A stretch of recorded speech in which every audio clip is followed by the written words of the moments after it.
Hello everyone, स्वागत है आप सभी का हमारे यूट्यूब चैनल एप्पल क्लासेस पर। आज की क्लास में हम क्लास 7th की ज्योग्राफी का चैप्टर नंबर 5 करेंगे, जिसका नाम है जल यानी कि वाटर। ये पार्ट 1 वीडियो रहेगा। तो चलिए देख लेते हैं आज की क्लास में हमें क्या क्या पढ़ना है। तो आज की क्लास में बेसिकली हमें पढ़ना क्या क्या है। पढ़ना है हमें जल के बारे में कि जल क्या है, जल चक्र क्या है, थलशाला क्या है। इन सभी के बारे में हमें एक एक करके पढ़ना है। महासागरीय परिसंचरण क्या है, जल का वितरण किस प्रकार से पृथ्वी पर है, तरंगें क्या हैं, सुनामी क्या है, ज्वार भाटा क्या है, इनसे क्या होता है, जो महासागरीय धाराएं हैं उनके बारे में हमें पढ़ना है। तो इन्हीं कुछ टॉपिक के बारे में हमें इस क्लास में पढ़ना है। तो चलिए शुरू करते हैं आज की इस क्लास को। जल, जल क्या होता है।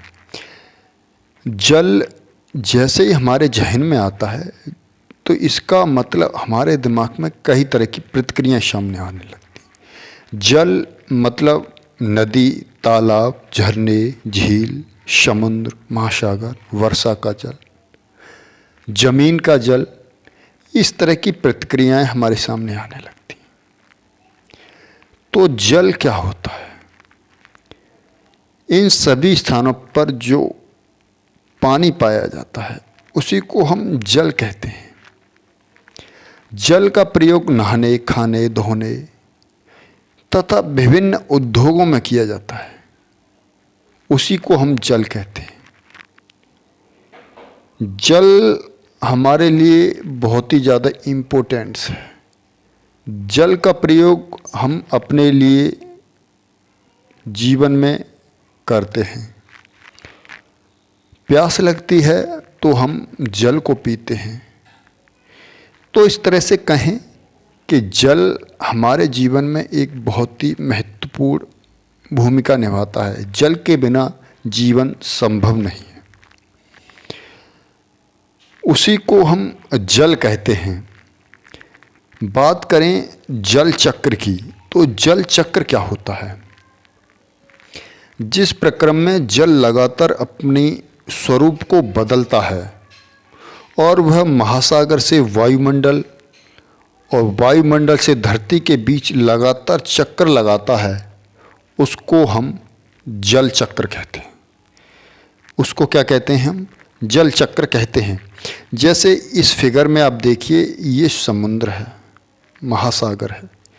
यहाँ से जल बाष्पीकरण के द्वारा बादलों में पहुँच जाता है और बादलों से बरस के वो फिर से धरती पर आ जाता है और धरती पर आने के बाद बहता हुआ वो फिर से समुद्र में पहुँच जाता है। इस प्रकार से हम देख रहे हैं कि जल जहाँ से आया था लौटकर वहीं पहुँच गया। एक चक्र में वो लगातार गति करता रहता है, इसीलिए इसको हम जल चक्र कहते हैं। हमारी पृथ्वी जो है थलशाला के समान है, यानी जो जल पृथ्वी पर आज उपस्थित है वह जल सदियों पूर्व भी उपस्थित रहा होगा। जिस जल का प्रयोग आज हम अपने यहाँ पर सिंचाई के लिए प्रयोग कर रहे हैं, पीने के लिए प्रयोग कर रहे हैं, हो सकता है वो सैकड़ों वर्षों पहले कहीं दूसरी जगह बहता हो, जैसे अमेजन नदी में बहता हो, गंगा नदी में बहता हो, यमुना नदी में बहता हो।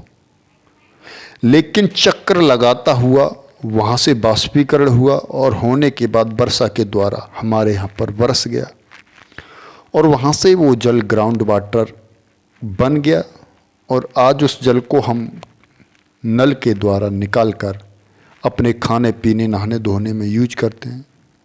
ट्यूबवेल से लगा के सिंचाई में प्रयोग करते हैं। तो इस तरह से जल गति करता रहता है।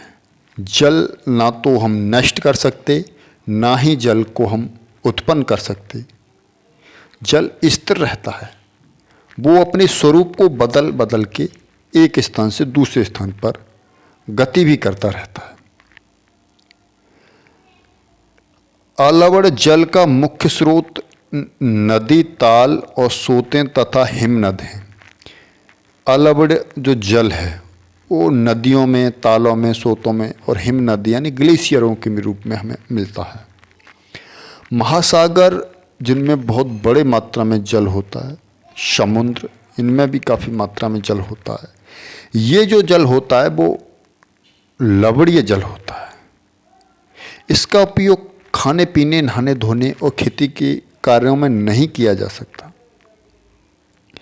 इनमें अधिकांश मात्रा में क्लोराइड या खाने के नमक प्रयोग करते हैं उसकी मात्रा होती है, इसलिए इस नमक को, इस पानी को हम अपने जीवन में उपयोग नहीं कर सकते। तो अब आप समझ गए होंगे कि जल क्या होता है और जल किस प्रकार से साइकिल करता रहता है। चलिए नेक्स्ट देख लेते हैं। नेक्स्ट है जल का वितरण, डिस्ट्रीब्यूशन ऑफ वाटर। जैसा कि हम जानते हैं हमारी पृथ्वी जो है जल और थल से घिरी हुई है। उसकी सतह पर दो चीज़ें पाई जाती हैं, कुछ हिस्से पर जल पाया जाता है और कुछ हिस्से पर स्थल पाया जाता है। तो हमारी पृथ्वी के 71% भाग पर जल पाया जाता है। बाकी का जो 29% भाग है उस पर स्थल पाया जाता है। यानी कि हम कहें कि हमारी पृथ्वी का जो 1/4 भाग है वो स्थल है और 3/4 भाग है वो जल है। जैसे समझिए ये हमारी पृथ्वी है और इसको अगर 4 भागों में डिवाइड कर दिया जाए तो ये भाग जो है ये स्थल है और ये बाकी के 3 खाने जल है। इतना जल हमारी पृथ्वी पर पाया जाता है। धरती पर स्थल की अपेक्षा जल अधिक है, फिर भी अनेक देशों में जल की समस्या का सामना करना पड़ता है। क्या कारण है कि इतना जल होने के बावजूद भी आए दिन विश्व के देशों में कहीं ना कहीं जल की समस्या बनी रहती है? तो इसका एक सबसे बड़ा रीज़न है कि पृथ्वी पर जितना भी जल मौजूद है वो संपूर्ण जल पीने योग्य नहीं है। कृषि कार्य में प्रयोग नहीं कर सकते, क्योंकि पृथ्वी पर जितना जल है उसका बड़ी मात्रा में जो जल है वो जल क्षारीय है और उसका उपयोग हम किसी तरह से नहीं कर सकते। पृथ्वी पर जितना जल पाया जाता है उसका अगर हम विवरण देखें तो वो जल कहाँ कहाँ पाया जाता है। पहला, महासागरों में जो सबसे अधिक मात्रा में पाया जाता है वो है 97.3%। पृथ्वी के संपूर्ण जल का 97.3% जल समुद्रों और महासागरों में पाया जाता है। जैसा कि हम पहले बता चुके हैं कि समुद्रीय जल और महासागरीय जल जो होता है वो क्षारीय है, यानी कि 97% जल है वो जल यूजलेस है। इसका कोई प्रयोग हम अपने जीवन में खास तौर पर नहीं कर सकते। बाकी का जो 0.2% जल है वो बर्फ छत्र के रूप में, ग्लेशियर के रूप में पाया जाता है। ग्लेशियर के रूप में पाया जाता है यानी कि वो ग्रीनलैंड में और अंटार्कटिका में पाया जाता है। बाकी अगर हम और भूमिगत जल देखें तो 0.68% है जो ज़मीन के अंदर पाया जाता है। झीलों में जो जल पाया जाता है 0.009% पाया जाता है। और नमकीन झीलें हैं उनमें जो जल पाया जाता है 0.009% पाया जाता है। और जो वायुमंडल में जो जल पाया जाता है जल वाष्प के रूप में वो भी 0.0019% पाया जाता है। नदियों में भी पानी बहुत कम मात्रा में पाया जाता है जो है 0.0001% है। इस तरह से टोटल 100% जल है वो पृथ्वी पर पाया जाता है। तो हमने देखा यहाँ पर जो जल है उसका 97.3% जल यूजलेस है, खारी है, उसका उपयोग नहीं कर सकते। बाकी का जो जल बचा 2.7%, इस 2.7% जल को भी अगर हम 100% मान लें तो इसका भी जो 70% जल है वो हमारी पहुंच से बाहर है। ग्लेशियरों के रूप में ग्रीनलैंड और अंटार्कटिका में पाया जाता है, जिसका उपयोग हम नहीं कर सकते। बचा 30% पानी, और ये 30% पानी ही जो है उस पानी जल वाष्प के रूप में नदियों में, तालाबों में, झीलों में और ग्राउंड वाटर के रूप में पाया जाता है, और इसका ही उपयोग हम कर पाते हैं अपने जीवन में। तो अब आप समझ गए होंगे कि पृथ्वी पर जितना भी जल है उसका वितरण किस प्रकार से है। चलिए नेक्स्ट देख लेते हैं क्या है। नेक्स्ट है महासागरीय परिसंचरण। महासागरों में जल किस प्रकार से गति करता है। महासागरीय परिसंचरण, समुद्र तट पर नंगे पैर चलना कुछ जादुई सी अनुभूति देता है। अगर आप समुद्र के किनारे गए हैं, वहाँ की रेत पर अगर आप चले हैं तो आप महसूस करेंगे एक अलग सी फीलिंग। वहाँ की नम बालू, ठंडी पवन, समुद्र पक्षियों की जो चहचहाहट है, वायु में जो लवणीय गंध है, जो क्योंकि वहाँ पानी से जो लवणीय गंध आती है वो, और जो लहरें होती हैं उनकी आवाज़, उनकी ध्वनि, वो सब कुछ एकदम मनमोहित करने वाला दृश्य होता है। आप यहाँ पर इस फिगर में देख सकते हैं। तालाब और झील जो होती है उनका जल होता है शांत, उसमें किसी भी प्रकार की कोई गति नहीं होती है। लेकिन इसके विपरीत जो समुद्रीय या महासागरीय जल होता है वो हमेशा गतिमान रहता है, उसमें गति होती रहती है, वह कभी शांत नहीं रहता है, जिसके कारण समुद्र में तरह तरह की लहरें, ज्वार भाटा और धाराएं उत्पन्न होती रहती। तो महासागरों की गति को निम्न प्रकार से वर्गीकृत कर सकते हैं, जैसे तरंग, ज्वार भाटा और धाराएं। तो इन सभी को एक एक करके पढ़ लेते हैं कि तरंगें क्या होती हैं, ज्वार भाटा क्या होता है, धाराएं क्या होती हैं। चलिए देख लेते हैं। तरंगें यानी कि वेव्स। तरंगें क्या होती हैं? आपने कभी तालाब में एक छोटा सा कंकड़ डाला है? कंकड़ डालते हैं तो आप देखेंगे कि जिस स्थान पर कंकड़ गिरता है वहाँ से लहरें बनती हुई किनारे की ओर आती हैं, उन्हीं को हम तरंगें कहते हैं। दूसरा, अगर आप एक रस्सी लें और उस रस्सी को एक छोर को किसी स्थान से बांध दें और दूसरे छोर को पकड़कर आप उसको एक झटका दें तो वो रस्सी लहराते हुए उसमें लहरें बनना शुरू हो जाएंगी। इनको हम तरंग कहते हैं, वेव्स कहते हैं। लेकिन जब ये तरंग समुद्र में आती हैं तो काफ़ी बड़ी होती हैं। जैसे अगर आप समुद्र के पास कभी गए होंगे, आप समुद्र के अंदर थोड़ा सा जाएंगे तो समुद्र का पानी जो हिलोर मारता आएगा वो आपको बाहर निकाल देगा। कोई वास्तु समुद्र में थोड़ा अंदर चलेगी, पानी हिलोर मारता आएगा और आपकी वास्तु को बाहर कर देगा। इसी तरह से जब समुद्र के किनारे बहुत सारे सामान, अब मान लीजिए आप बॉल ही खेल रहे हैं, अगर वो बॉल समुद्र में चली जाती है तो उधर से हिलोर आएगी और वो आपकी बॉल को बाहर की तरफ कर देगी। यह दृश्य बहुत ही मनमोहक होता है, कैसे तरंग के साथ हमारी जो गेंद तट पर वापस लौट आती है, क्योंकि तरंगें जो होती हैं अंदर से बाहर की ओर गति करती हैं।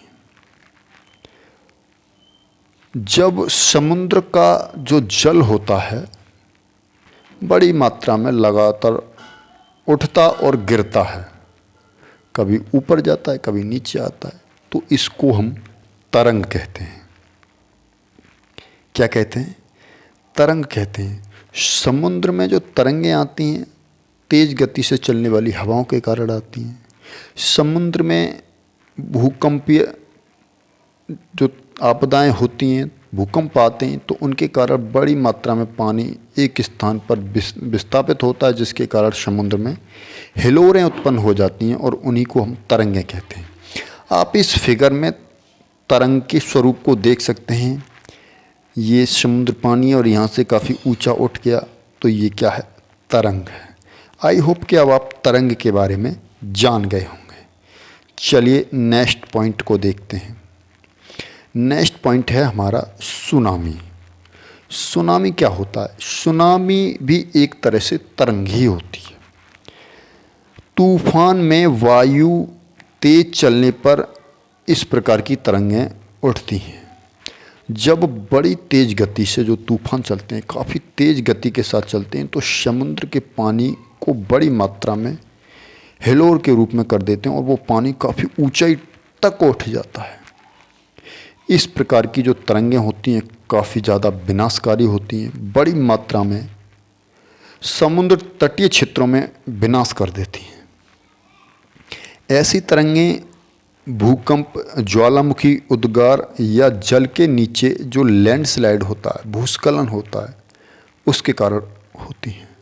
उसके कारण जो जल है विस्थापित होता है और इस तरह की बड़ी बड़ी तरंगों के रूप में उठने लगता है।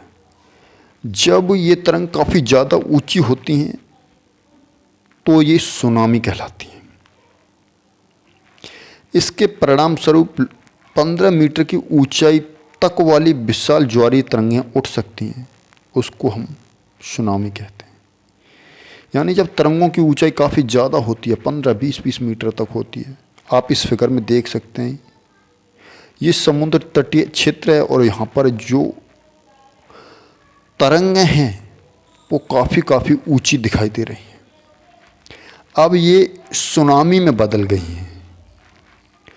अब तक विश्व में जो सुनामी आई है वो उसको 150 मीटर की ऊंचाई तक मापा गया है। इतनी ऊंचाई तक जल समुद्र का उठ गया है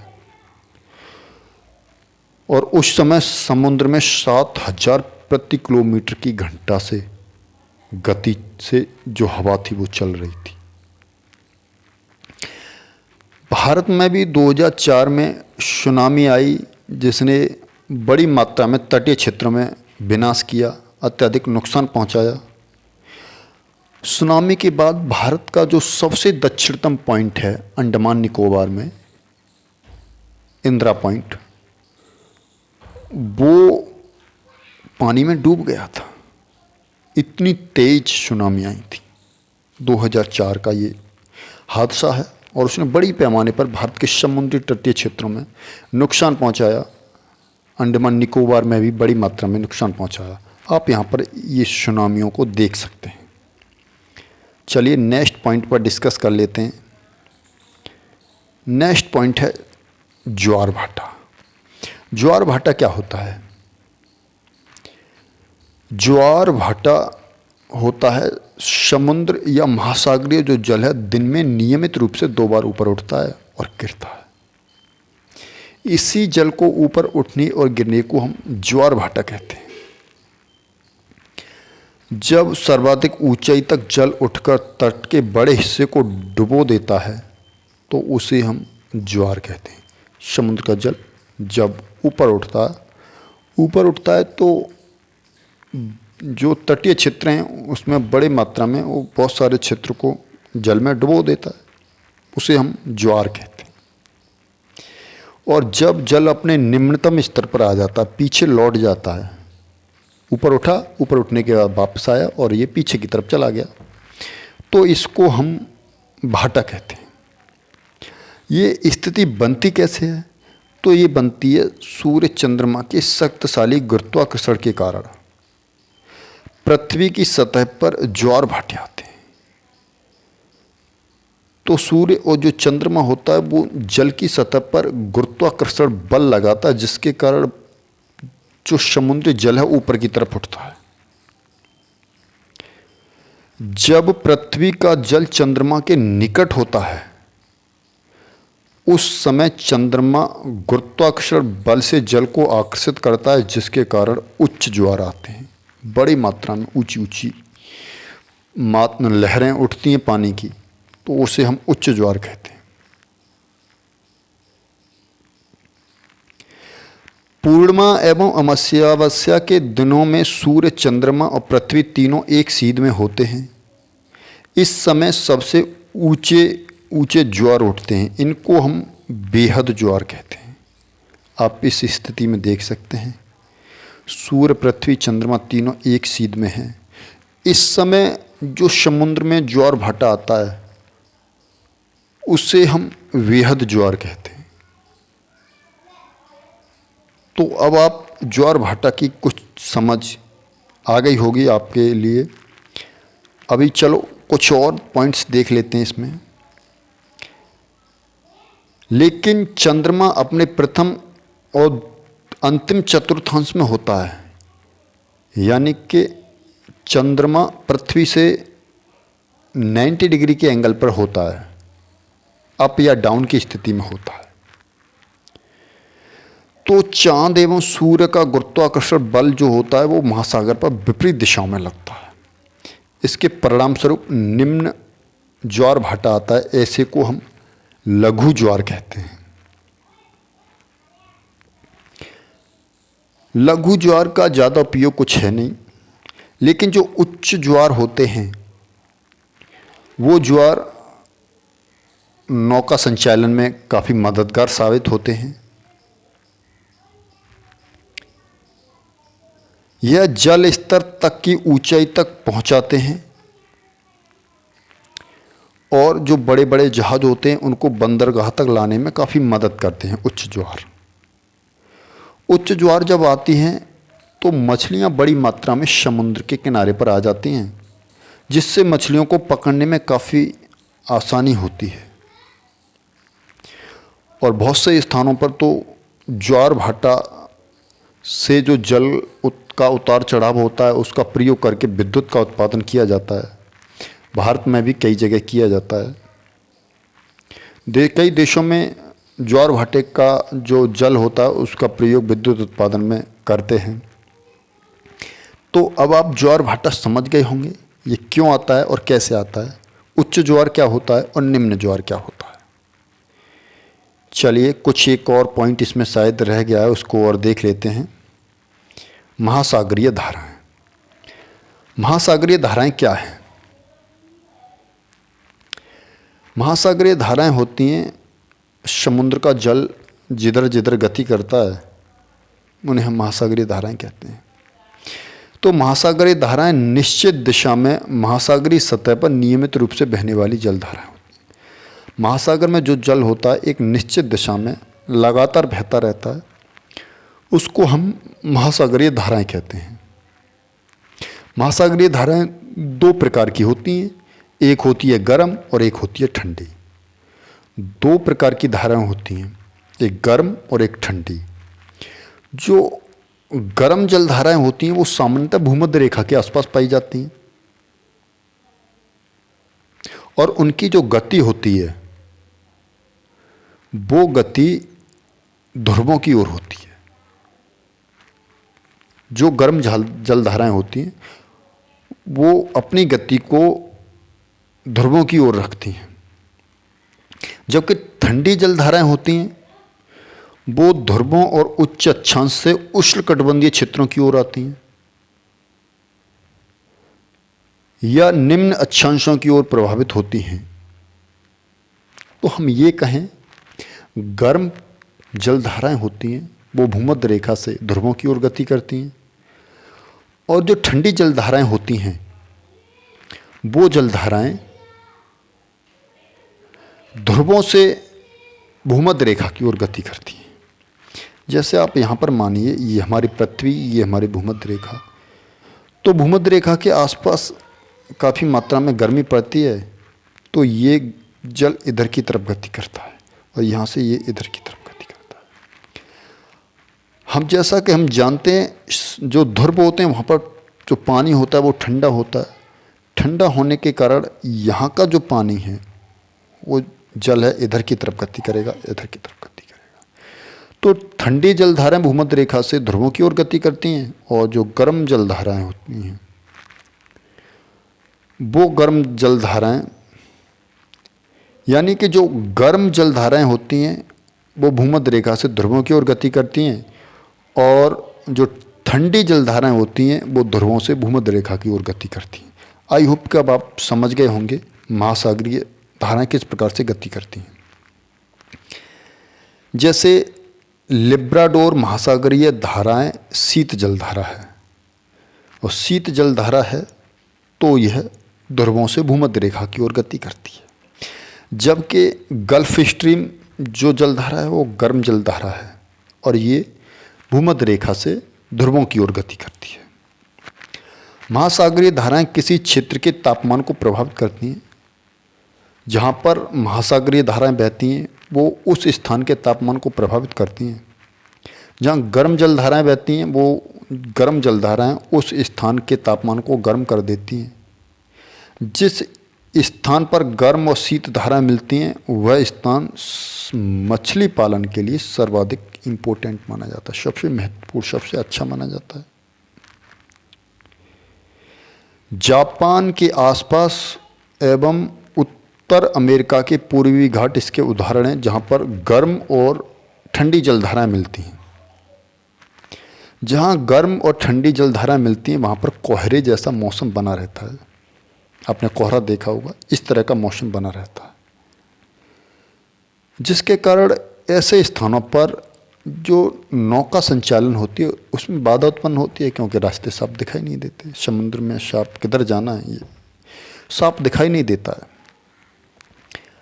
तो अब आप समुद्रीय महासागरीय जलधाराएं जो होती हैं उनके बारे में जान गए होंगे, वो किस प्रकार से गति करती हैं। चलिए विश्व की कुछ जलधाराओं के बारे में देख लेते हैं कौन कौन सी जलधाराएं हैं। आप इस फिगर में देखेंगे, अभी हमने बात की थी लिब्राडोर जलधारा, तो आप यहाँ पर देखेंगे ये ग्रीनलैंड के पास है लिब्राडोर जलधारा, और ये जलधारा इधर से इधर की तरफ आ रही है, यानी कि ध्रुवों से भूमध्य रेखा की ओर आ रही है। तो ये कैसी होगी? ठंडी जलधारा। वहीं हमने गल्फ स्ट्रीम की बात की, तो गल्फ स्ट्रीम आप यहाँ पर देख सकते हैं, तो ये भूमध्य रेखा से ध्रुवों की ओर गति कर रही है, तो ये गर्म जलधारा है। इसी तरह से आप और जलधाराओं को देख सकते हैं। आप यहाँ पर देख सकते हैं फॉकलैंड की जलधारा है, ये ध्रुवों की ओर गति कर रही है, तो ये ठंडी जलधारा है। पश्चिमी वायु अफवाह है, ये यहाँ पर देख रहे हैं इधर से इधर की ओर चल रही हैं ये, तो ये ठंडी जलधारा है। इसी तरह से आप यहाँ पर देखेंगे ओगलास धारा, ये गर्म जलधारा, ये इधर की तरफ गति कर रही है। कीरोसियो जलधारा आप यहाँ पर देखेंगे, ये जापान के आसपास गति करती है, तो ये ध्रुवों से भूमध्य रेखा से ध्रुवों की ओर जा रही है, तो ये भी क्या है? एक तरह से गर्म जलधारा है। यहाँ आप देखेंगे उत्तरी अटलांटिक अपवाह में, तो ये इधर से इधर की ओर चलने वाली जो धाराएं गर्म जलधारा हैं। तो अब आप इनको आसानी से पहचान सकते हैं कि कौन सी धारा गर्म जलधारा है और कौन सी धारा ठंडी जलधारा है। यानी कि जिस जलधारा की गति ध्रुवों की ओर है वो गर्म जलधारा है, और जिसकी गति भूमध्य रेखा की ओर है वो ठंडी जलधारा है। तो इस तरह से आप जलधाराओं को पहचान सकते हैं। आई होप कि आपको ये क्लास और इस क्लास में जितने भी पॉइंट्स बताए गए हैं अच्छे से क्लियर हो गए होंगे। अगर ये क्लास हमारी आपको अच्छी लगी है तो आप हमारे चैनल को सब्सक्राइब कर सकते हैं, वीडियो को लाइक कर सकते हैं और अपने फ्रेंड के साथ शेयर कर सकते हैं। सो थैंक यू, धन्यवाद। मिलते हैं अगली क्लास में।